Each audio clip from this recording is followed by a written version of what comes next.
Good afternoon, everyone. Welcome to Book Side. So, with me, I have Ravi sir, who has written the book Capitalism to People. If capitalism no longer serves the common good, what system can? His answer? Peopleism, a term that he has coined, and it proposes a new paradigm that places people and the planet at the center of leadership and policy. So, let's go ahead with Book Side, and sir, we are really delighted to have you here. It's a pleasure to be here. Okay. So, out of my curiosity, first, please tell us about the book and the term that you coined, Peopleism. Well, to tell you how we find peopleism, we need to go back a little. For the last many decades, we have been told that capitalism is the biggest good thing that ever happened in human history. That it will create new jobs, it will make everybody wealthy, and it will be a growth which never been seen before. Markets will self-correct, and ecology also will be taken care of. Today, we know this story no longer holds. And we are today in a situation with rampant inequality, ecological destruction, and lack of trust in virtually every institution in the world. So, why has that happened? There is one common link which explains this, and that is lack of responsible leadership. And when leadership aligns with owners of capital, it helps each other to continue to stay in power. Now we have moved into an era of complete transparency on media, and nothing is hidden from anybody. And everybody now knows that so called capitalism is no longer tenable. So, where do we go from here?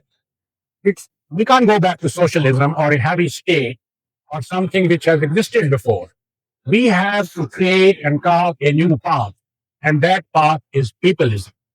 It is a system which integrates ethics, morality, efficiency, and the best what human beings need, and puts it together into an operational framework of governance so that we can have unfracturable democracy, which is rooted and anchored in transparency, equity, and justice.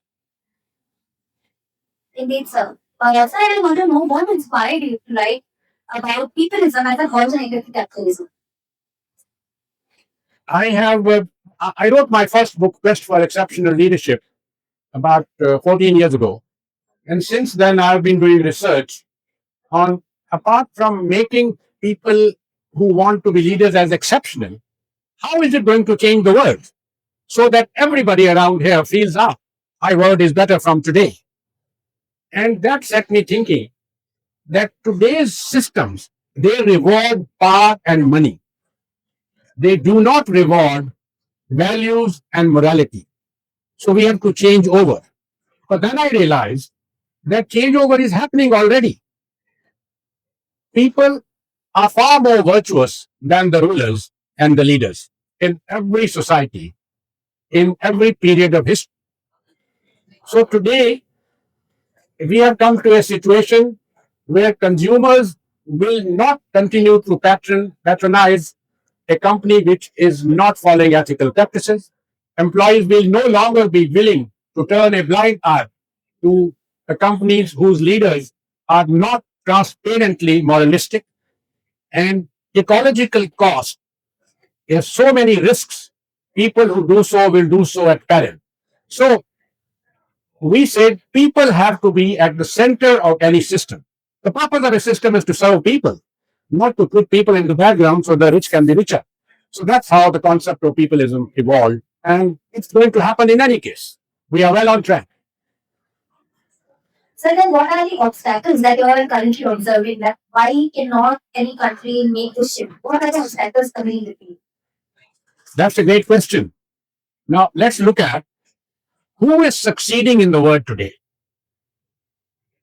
Let's look at leaders in politics and leaders in business. If we look at leaders in business, we have, let's say, our own Tata Group in India. For 150 years, they followed the dictum that community is not one of the stakeholders of business, It is the very purpose of the existence of business. And we have a guy called Yvon Chouinard. He set up a company called Patagonia. It's a very big $1 billion company making clothing, organically manufactured. He retired in 2022. He was the sole owner and he and the family. What has he done when he retired?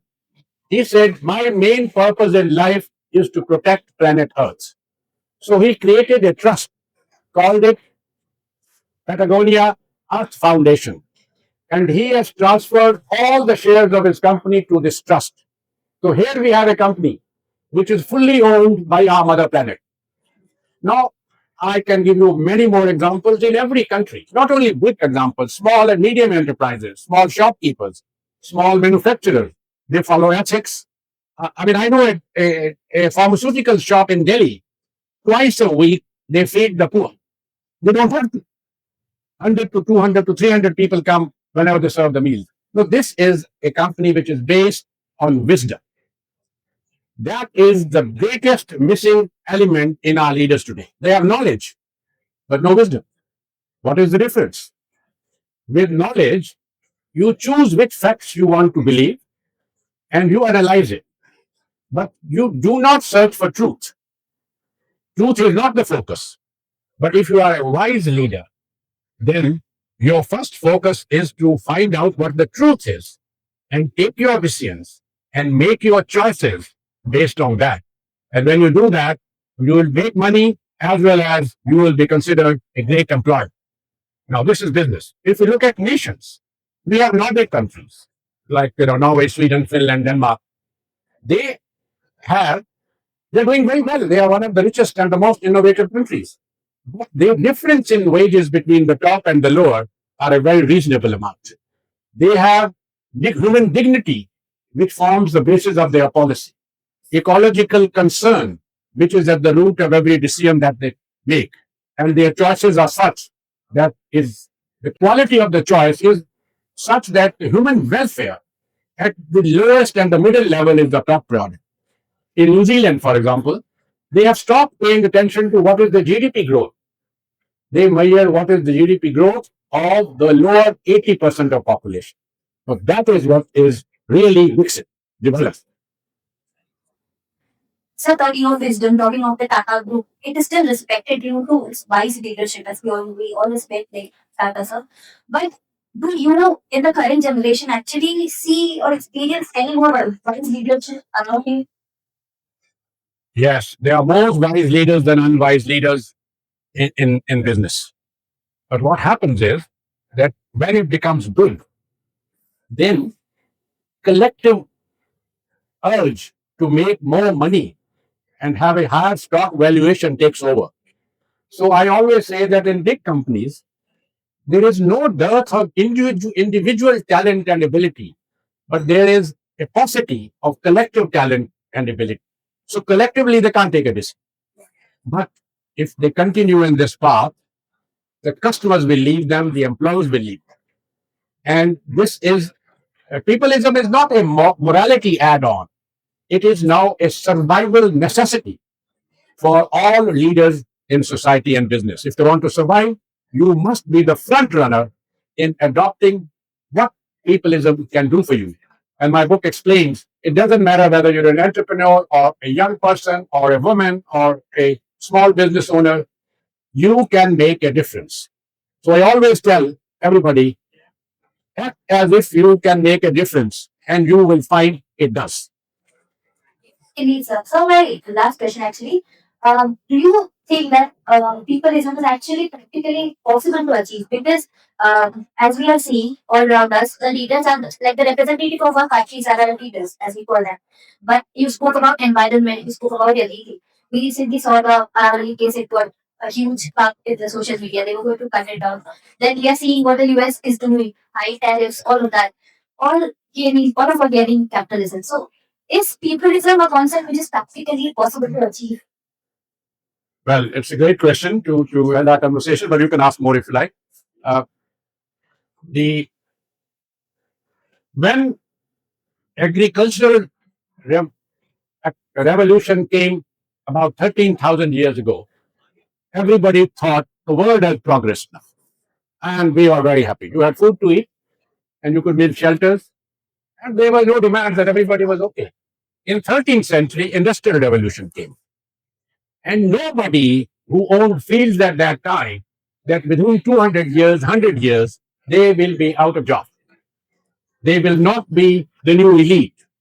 So industrial revolution knocked off a complete generation of rich and the wealthy.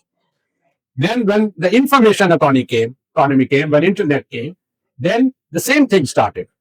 Many industrial people who were not able to embrace information technology fell by the wayside.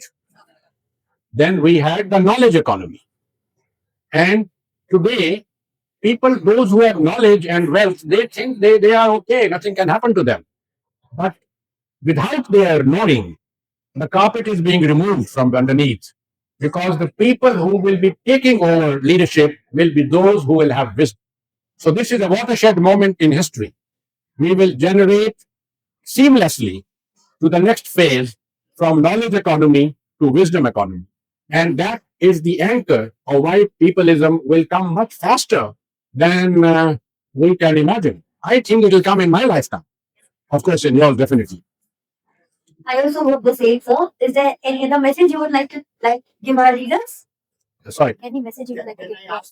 Ah, The difference between knowledge and wisdom. Okay.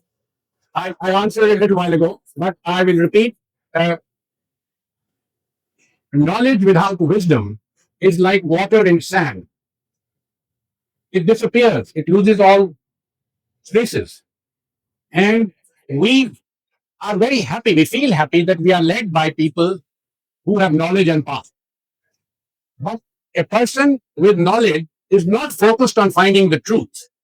He only takes decisions on the facts he has access to and the facts he believes to be true. So, decision making without truth, you can't ask the right questions. And if you don't ask the right questions, you can't make the right choices.